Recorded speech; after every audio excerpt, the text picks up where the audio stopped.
Biru. Laki-laki yang tangguh sekaligus rapuh.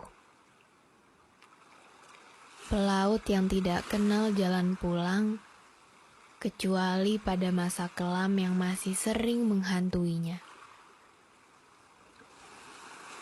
Yang kadang datang sebagai mimpi buruk, kadang pula sebagai rasa takut.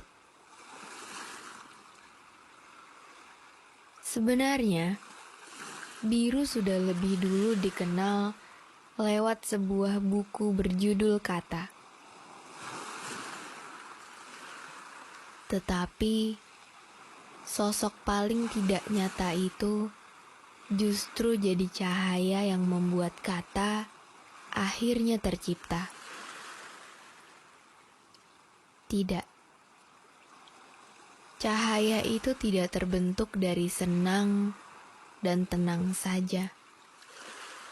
Malah sebaliknya. Kegelapan, keterpurukan, kehilangan jadi alasan pelaut yang selalu ingin menciptakan peta buta itu berhasil melanjutkan perjalanannya. Selalu ada cerita sebelum bab pertama. Selalu ada rahasia di balik judul cerita. Dan kini, kamu akan mengetahui halaman-halaman kosong yang tidak hadir di dalam buku itu. Kamu tidak hanya akan mengenal biru. Kamu juga akan menemukan bagian dari dirimu pada masa lalunya.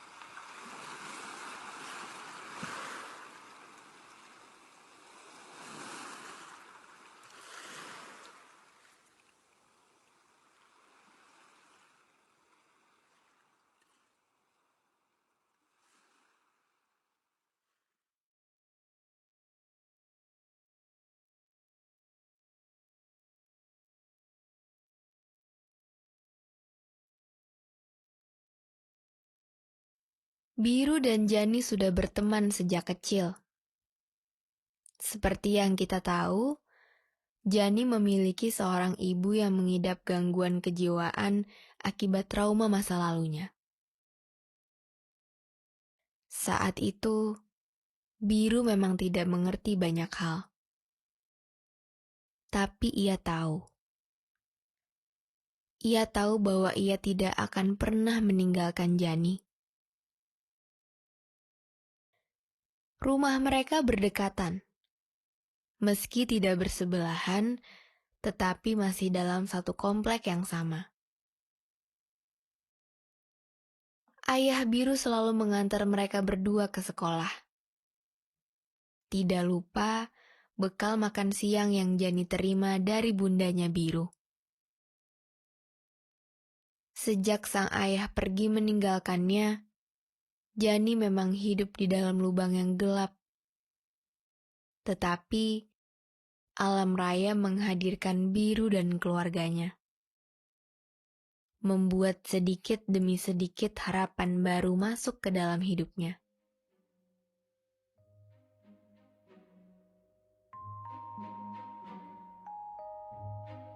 Biru, kamu kalau udah besar mau jadi apa? Pelaut. Pelaut? Anak-anak di kelas gak ada yang jawab itu. Kenapa gak dokter? Atau astronot? Pilot? Atau polisi? Kenapa harus pelaut? Jani, pilihannya kan gak cuma yang ada di kelas. Emangnya kamu mau milih salah satu di antara itu? Mau jadi dokter? Kamu takut darah. Mau jadi astronot? Di sana gak ada cheeseburger. Mau jadi pilot? Kamu takut ketinggian. jadi polisi. Itu apa lagi? Bener juga ya. Aku jadi apa ya, Biru? Jadi kura-kura saja. Hei, kamu cuma bisa ngomong itu denganku. Kalau kamu kasih tahu Bu Guru cita-citamu adalah jadi kura-kura, pasti Bu Guru berpikir ada yang salah sama otakmu. Terus, gimana dong, Biru? Gimana supaya aku bisa ngomong ke orang lain? Masa aku ngomongnya sama kamu terus?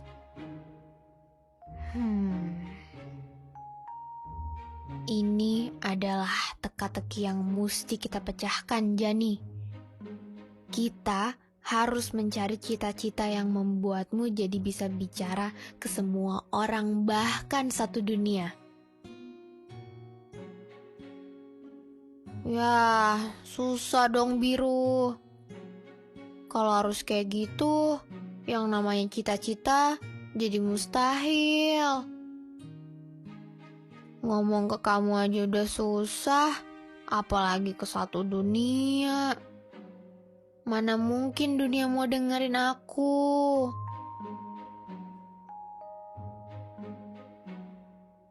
Dari situlah, akhirnya Biru memahami bahwa sahabat kesayangannya harus bisa menaklukkan rasa takutnya untuk berkomunikasi. Itu sebabnya, ketika lulus SMA, Jani memutuskan untuk mengambil jurusan komunikasi. Tidak lain tidak bukan karena Biru. Biru banyak ikut campur terhadap tiap langkah dalam kehidupan Jani. Jani pun lebih banyak setuju daripada berdebat dengannya. Iya, tanpa Jani sadari, ia sudah banyak menggantungkan titik harapannya kepada Biru, dan sebaliknya. Anak laki-laki yang masih berusia 9 tahun itu percaya bila mana dirinya adalah pohon yang kokoh. Ia yakin betul kalau Jani akan selalu ada di dalam genggamannya. Lantas, untuk apa masa lalu Biru diceritakan kembali di sini? Bukankah senja itu sudah menemukan langitnya?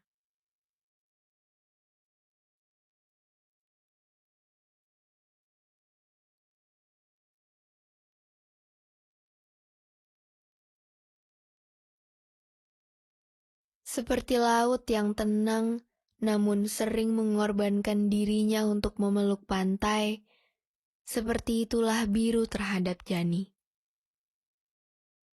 Tidak mudah. Tidak mudah untuk menjadi tokoh yang dibenci semua orang. Tidak jadi hal yang sederhana untuk mencintai seseorang tetapi harus melepaskannya. Untuk menginginkan ini dan itu namun tidak bisa melakukan apa-apa. Dan Biru menerima itu semua. Meski sebenarnya ia tidak sanggup. Tidak akan pernah sanggup. Bukan. Bukan karena ia sanggup untuk selalu mengorbankan dan dikorbankan, tetapi karena hanya Janilah yang tersisa di hidupnya.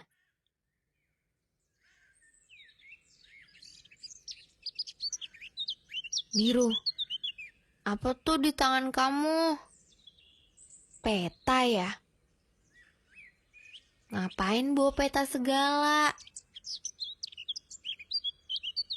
Ini? Oh, bukan. Ini bukan sembarang peta, Jani. Apaan? Sama aja kayak yang di perpustakaan. Kali ini, percayalah denganku. Memang, kapan aku tidak percaya? Aku tidak bilang kamu tidak percaya, Jani. Aku cuma tahu kalau kamu tidak yakin. Jadi, apa yang bisa kubantu? Cat warna putih. Sebanyak yang kamu punya. Hah? Buat apa? Sudah kubilang, percayalah denganku. Jani hanya bisa menggelengkan kepalanya. Semua hal yang ia tahu dari biru rasanya seperti sihir. Jani selalu ragu kalau biru benar manusia yang sama seperti dirinya. Ia yakin ada serbuk-serbuk ajaib yang biru gunakan untuk membuat hal menakjubkan setiap harinya. Suara langkah kaki terdengar. Jani keluar membawa beberapa cat warna putih yang dimilikinya.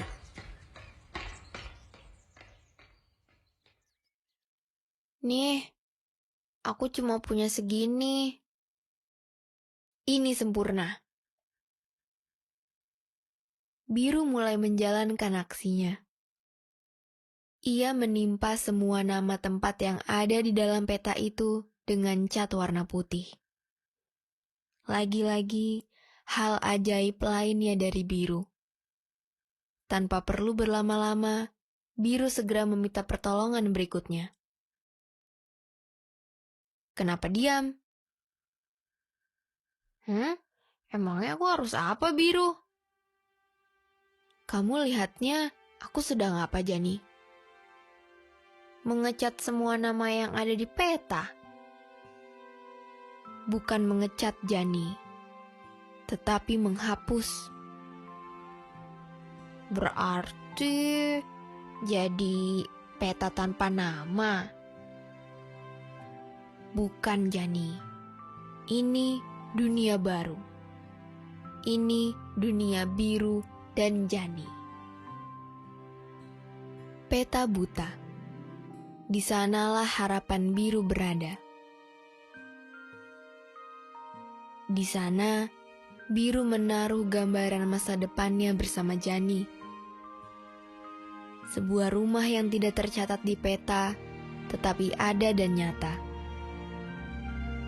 Sebuah mimpi yang sempurna, meski tidak pasti seperti apa wujudnya. Jani sudah berkali-kali bilang padanya, "Biru, kamu yakin? Emangnya gampang apa buat dunia sendiri?" Ya, kalau gampang, namanya balapan lari sama kamu. Terus kalau udah tahu susah, ngapain maksa? Karena susah dan mustahil adalah dua hal yang berbeda. Beneran, biru? Kamu yakin? Tidak pernah seyakin ini. Biru benar yakin dengan rencananya membangun dunia. Namun, ia lupa dengan dunia yang sedang ia pijak sekarang. Ia lupa bahwa dunia itu bisa mengubah, bahkan menghancurkan semua pandangannya terhadap masa depan. Dan itulah yang terjadi berikutnya.